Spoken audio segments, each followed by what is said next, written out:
നമസ്കാരം. റാഫ്റ്റോക്ക് ഫുട്ബോളിലേക്ക് എവർക്കും സ്വാഗതം. ഫിഫ വേൾഡ് കപ്പിൽ നോർവേയോട് പൊട്ടി പുറത്തായല്ലോ ബ്രസീൽ. അതിനുശേഷം എന്താണ് സംഭവിച്ചത്, പിഴച്ചത് എവിടെയാണ് എന്നൊക്കെ വിശദീകരിക്കുന്നുണ്ട് ബ്രസീൽ താരം കാസമിറോയുടെ വാക്കുകളിലേക്ക് ഇത് പോവുകയാണ്. അദ്ദേഹം കളിക്കേഷം പറയുന്നു, തീർച്ചയായിട്ടും ഇപ്പോൾ വാക്കുകൾ കിട്ടുന്നില്ല, പറയാൻ ബുദ്ധിമുട്ടുണ്ട് എന്ന് പറഞ്ഞിട്ട് കാസമിറോ കരയുകയാണ്. എന്നിട്ട് പറയാണ്, ഐ ആം സോറി, ഇത്തരം സന്ദർഭങ്ങളിൽ നമുക്ക് സംസാരിക്കാൻ ബുദ്ധിമുട്ടുണ്ടാവും. കാരണം ഒരു സ്വപ്നമായിരുന്നു ബ്രസീലിന് വേണ്ടി കളിക്കുക. കളി ആരംഭിക്കുമ്പോൾ നമ്മൾ വേൾഡ് കപ്പ് എന്നുള്ളതൊക്കെ ഒരു സ്വപ്നമായിരുന്നു. ബ്രസീലിനൊപ്പം വേൾഡ് കപ്പ് ജയിക്കാൻ കഴിയാതെ പോകുന്നു. എൻ്റെ മൂന്നാമത്തെ അവസരമാണ് ബ്രസീൽ ടീമിനോടൊപ്പം വേൾഡ് കപ്പിനെത്താൻ. ഞാൻ ശരിക്കും പറഞ്ഞാൽ പ്രിവിലേജ്ഡാണ്. ആ കാര്യത്തിൽ ഞാൻ വളരെയധികം പ്രൗഡാണ്. ഇവിടെ എത്തിയിട്ടുള്ള പ്ലെയേഴ്സിൻ്റെ കാര്യത്തിലൊക്കെ ഞാൻ പ്രൗഡാണ്. ഈ ഒരു ജനറേഷന് കിരീടം നേടാൻ പറ്റിയില്ല. നമ്മൾ ശ്രമിച്ചു, നല്ലൊരു ജോബ് തന്നെയാണ് ചെയ്തത്.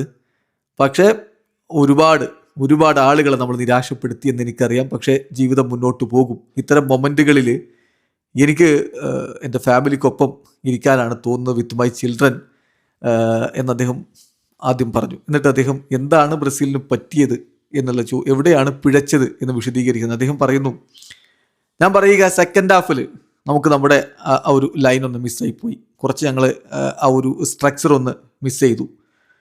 അതൊരിക്കലും സംഭവിക്കാൻ പാടുണ്ടായിരുന്നില്ല. പക്ഷേ ഇപ്പോൾ നമ്മളൊരു അഭിപ്രായം ഇപ്പോൾ രൂപപ്പെടുത്തുക എന്നുള്ളത് ബുദ്ധിമുട്ടാണ്. എന്താണ് ചെയ്യേണ്ടിയിരുന്നത് എന്നുള്ളത്. വിജയിച്ച ടീം കൂടുതൽ ഗോൾ അടിച്ചു, അതാണ് സംഭവിച്ചത്.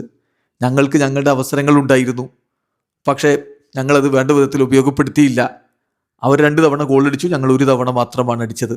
ഞങ്ങൾക്ക് ഞങ്ങളുടെ അവസരങ്ങളുണ്ടായിരുന്നു. കളി അവസാനിപ്പിക്കാൻ, ഞങ്ങൾക്ക് അനുകൂലമാക്കി കളിയെ കില്ല് ചെയ്യാനുള്ള അവസരം ഉണ്ടായിരുന്നു, പക്ഷെ ഞങ്ങളത് എടുത്തില്ല. അവിടെയാണ് പിഴച്ചു പോയത്. അവർ കളി കൺട്രോൾ ചെയ്തു എന്ന് പറഞ്ഞാൽ പോലും അതൊരു റിയൽ കൺട്രോൾ ഒന്നും ആയിരുന്നില്ല. അവരുടെ ഗോള് വന്നത് തന്നെ നിങ്ങൾ നോക്കിയാൽ മതി. പക്ഷേ അതിനുശേഷം അവർ വീണ്ടും ഗോൾ അടിക്കുന്ന സ്ഥിതി ഉണ്ടായി. ഞങ്ങൾക്ക് ഓപ്പർച്യൂണിറ്റീസ് ഉണ്ടായിരുന്നു സ്കോർ ചെയ്യാൻ, but we didn't finish. I think we had opportunities to score and we didn't finish എന്നാണ് ഇപ്പോൾ കാസമിറോ പറഞ്ഞിരിക്കുന്നത്. 2 കാര്യങ്ങളാണ് അദ്ദേഹം പറഞ്ഞത്. രണ്ടാം പകുതിയിൽ ബ്രസീൽ ടീമിൻ്റെ ഷേപ്പ് സ്ട്രക്ചർ ഒന്ന് എവിടെയോ ഇടക്കൊന്ന് ഡ്രോപ്പായി പോയി, അത് പണി കിട്ടി. രണ്ടാമത്തെ കാര്യം, കിട്ടിയ അവസരങ്ങൾ ഉപയോഗപ്പെടുത്തിയില്ല, അത് തിരിച്ചടിയായി. ഈ 2 കാര്യങ്ങൾ, ഈ 2 പിഴവുകളാണ് ബ്രസീലിന് പുറത്തേക്കുള്ള വഴി തുറന്നത് എന്നാണ് കാസമിറോയുടെ ഒരു വിശകലനം. വീഡിയോ അവസാനിക്കുന്ന ഫുട്ബോൾ ലോകത്തെ കൂടുതൽ വിശേഷങ്ങളുമായി റാഫ്റ്റോക്സ് വീണ്ടും എത്താം.